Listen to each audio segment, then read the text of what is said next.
and like, share, and subscribe to the channel. What a great day for Team India, and what a poor day for Australia. After having won the toss and being dismissed for 150, who would have thought that at the end of the day 2, India would be leading by 218 runs with 10 wickets in hand? Yes, that's the kind of comeback that India have made in this test match. After an inspired bowling performance by India, led by their captain Jasprit Bumrah, the batsmen have finally come to the party. After having reduced Australia to 67 for 7 last night at stumps, the Indian bowlers did their job in the morning session as well. Once again, they were led by their talismanic captain Jasprit Bumrah, who provided a breakthrough in the very first over when he dismissed Alex Carey for not that much. Bumrah also picked up his first 5 wicket haul of this summer, the first 5 wicket haul of the series. And if India are to have any success in this Border Gavaskar trophy, Jasprit Bumrah needs to bowl at his best. And when he is at his best, he is unplayable. Like the Australians found out. Almost all the Australian batsmen had problems with him. No one could face him properly, and he was making the ball dance on a string. It was exceptional bowling from Bumrah. He could have easily had a couple of more wickets as well yesterday. And despite Mitchell Stark and Josh Hazlewood batting well and putting on some resistance, India still managed to get a lead of 46 runs. Stark and Hazlewood batted for over 110 balls for the last wicket. It also meant that the pitch was easing out for the batsmen. It didn't have the zip, it didn't have the extra swing that was there in the first day. So India had a great morning session. They didn't give away plenty of runs. They still managed to have a lead and also to bowl the Australian batsmen out. That was the most important thing. Day 2 was always going to be a good day for the batsmen, and the pitch had eased out completely. Who would have thought that India would get a lead of 46 runs after having been bowled out for 150? It's a great comeback from Team India. Remember, just a few weeks back, they had lost the home series to New Zealand 3-0. They were whitewashed at home. Their confidence were at an all-time low. And in the first test match of this summer, they were bundled out for 150 in less than 50 overs. So the team morale would have been absolutely down. So to come back fighting and bowl the Australians out for 104 is no mean achievement. It just shows the character within the team. It's a great performance from Team India, and Jasprit Bumrah especially deserves all the accolades and all the appreciation. In the absence of Rohit Sharma, he has led the team particularly well. Now, the bowlers for India have always rescued them from tough situations in the last couple of years. It's the batting that has consistently laid them down. Despite the bowlers bowling so well, the batsmen have not applied themselves particularly well and reaped the rewards. However, both Jaiswal and Rahul made it a point to set the record straight. KL Rahul, who had not been the best of touches leading up to this test match, showed glimpses of his old form in the first innings, where he was really unlucky to have been given out caught behind. But in the second innings, he was batting very well, like where he had left off in the first. And Jaiswal had a point to prove himself. He had been dismissed for a golden duck in the first innings, and in the second innings he was looking to make amends. Now, the whole talk of Yashasvi Jaiswal in the Australian media amongst former cricketers is also very high. They see Jaiswal as a potential game breaker, game changer rather. He has already had a huge impact in the tests in India. Now the question was, can he replicate that form in Australian conditions? In the first innings, he was caught out at Gully by Mitchell Starc. So in the second innings, he had to bat more decisively. And along with KL Rahul, both of them played exceptionally well. They showed great temperament, good defense, and most importantly, they had patience. The one thing that was lacking in the Indian batting for a couple of test matches was the patience and the ability to leave the balls. But in this innings, Rahul and Jaiswal, they left the ball well, they defended well, and also scored the runs. Give the first 5 or 10 overs to the bowlers and then dominate. The pitch was showing signs that after 20 to 25 overs, it becomes increasingly easy to bat on. As the ball gets older, it becomes difficult for bowlers to pick up wickets. And in the second innings, even before 25 overs, the ball wasn't doing much. And one impressive thing about Yashasvi Jaiswal in his young career is that he can score runs quickly. He is a boundary hitter. He can rotate the strike as well. He doesn't get bogged down. And that left and right hand combination proved to be very problematic for the Australians. They didn't get bogged down like in the first innings. Jaiswal was particularly severe on Mitchell Starc. When Starc was batting, he had a few words for Harshit Rana that when Rana was bouncing, Starc made it a point to remind him that he bowls faster than him and he has a very good memory as well. So when Jaiswal was batting and dispatching Mitchell Starc to the fence, when he hit him for a six, when he smashed him for a boundary, he was reminding Mitchell Starc as well that he wasn't bowling that fast. His bowling appeared slow to him. So this is the kind of attitude that the new young India have. They aren't intimidated by anyone. The IPL has done a great service to this current lot of players. They aren't afraid. They play fearless cricket. This that flick for six of Mitchell Stark just shows the kind of batting Jaiswal is doing. And he's an impressive talent. If India look after him and manage him well, he can really be the next big thing in Indian cricket. And as Jaiswal was dominating, KL Rahul was consolidating. It was the perfect foil. They were the perfect foil for each other. Rahul, he has the good defense and he was always there to help Jaiswal out even when he was going after the bowling. The pair looked relatively at ease for the most part of their innings. There was only one chance that Usman Khawaja dropped of Jaiswal. It was a difficult chance. The ball appeared to have dropped before his legs, but still, that would be a 50-50 chance. But apart from that, both of them batted beautifully.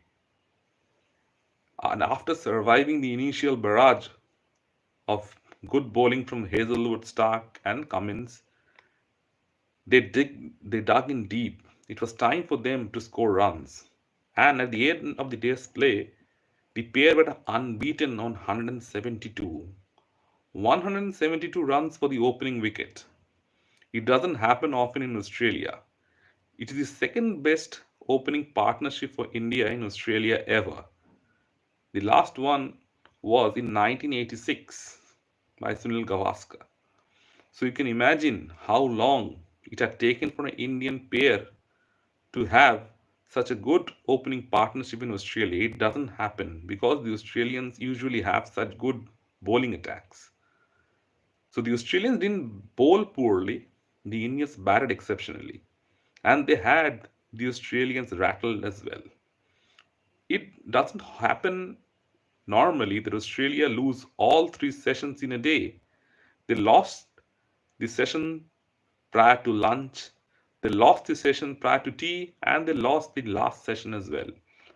So, in short, India comprehensively dominated the entire day. It wasn't even close. Now, before the test match had begun, all the experts were writing India off. Even many experts in India are also saying that India are going to have a very difficult tour of Australia this time around, mainly because of their very poor performance against New Zealand. But the team have bounced back. And if they can bat well on day 3, they can actually bat Australia out of the game. India lead by 218 runs, but there is plenty of time left in the test match. They should look to bat for the entire day tomorrow and put on a substantial lead. If they bat well for 2 sessions, they will have a lead of 400 runs. 400 runs to chase on the fourth innings of a test match is never easy. But the pitch has become much more easier for batting. It's substantially eased out. So, India would look to take further advantage and bat for longer periods and tar the Australian bowling attack. Thereby, the Indian bowlers can also rest and recuperate. It's also time for some of the Indian batsmen to find some form back, especially Virat Kohli. At the end of the day's play, Virat was seen having a knockdown as Jaiswal and Rahul were retiring back to their dressing room. So it's obvious that Kohli is anxious to score runs and he's a big match player and it's an important player for the Indian team. If he is going, then the whole team is a different team altogether. And if he isn't scoring runs, there is huge pressure on the Indian team. The kind of start that Jaiswal and Rahul have given to India in the second innings means that Virat Kohli can now bat with ease. He doesn't have the pressure on him.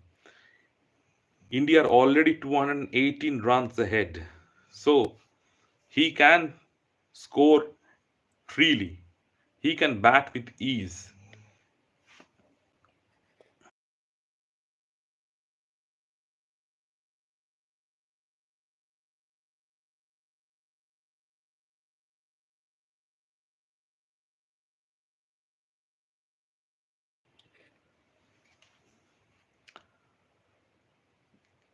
Bat decisively for another day. Score at least 250 more runs tomorrow. That means India would lead by at least 450. And then, maybe then at the last hour of the play, give some batting to the Australians. Still, there are 2 more days left in the test match after tomorrow. The time isn't going to be a factor. And the pitch is getting only better. India should take their time, let the pitch deteriorate, and then try and take advantage of the bowling. Remember, the bowlers are also going to get tired. It's a big series, and you have to conserve your bowlers. And Australia, they are rattled. They are rattled simply by the fact that India have surprised everyone, even themselves. Nobody expected them to fight back the way they had done in this test match. After that first innings of India, it would have been a common perception that it's only a matter of time and the test match would get over in 3 days. But now India are on the driver's seat. They are 218 runs ahead. A victory in Australia doesn't come very often for a visiting team. India are the only team to have beaten Australia in successive test series in Australia. And they have a great chance of getting off to a 1-0 lead in the first test match of this 5 test series. And for that to happen, calmer heads must prevail. After having batted so well, after having had the game in the scruff of the neck, they shouldn't just throw it away. Gautam Gambhir and company should make it a point and tell the Indian batsmen to dominate the Australian bowling, but be careful. Don't throw their wickets away. Let the Australians earn the Indian wickets. It's difficult to get people out now that the pitch has become easier for batting. So, in the second innings, it would be difficult for India as well to get the Australian wickets. So, tire the Australians out. That would be the way to go. It would also help them because it's a long test series. If you can tire the opposition bowlers out, you can get some free runs in the coming test matches as well. You can test their fitness as well. Remember, the Australian bowling lineup is not the youngest. Mitchell Stark is 35. Nathan Lyon is 36. Josh Hazelwood is also in his 30s. So they are going to feel the pinch of a 5 test series. And if you are to bowl those long spells, it isn't easy for any fast bowler. So India should look to bat deep. India haven't batted for the full 90 overs in a test match for quite some time. And maybe this is a welcome change for once in a while that India will actually be able to bat for a longer period of time. And if you bat for a longer period, it also means that the opposition will have to get you out, which is difficult as well. And it also helps your bowlers to rest. Jasprit Bumrah had a long spell in the morning. He bowled almost 18 overs in just one day, little more than a day. He bowled 18 overs, so his body needs to rest. Both Siraj and Harshid Rana also bowled a lot of overs, so they need to rest as well, and Indian batters need to provide them the cover. So they should bat sensibly, and India are on the brink, they're on the cusp of yet another famous victory. Now it's only up to the batsmen to bat sensibly and put in a decent total in the second innings and bat Australia out of the game. They are not going to have a better chance than this in the rest of the entire series. Let me know in the comment section what you feel. And if you like the content, please like, share, and subscribe to the channel.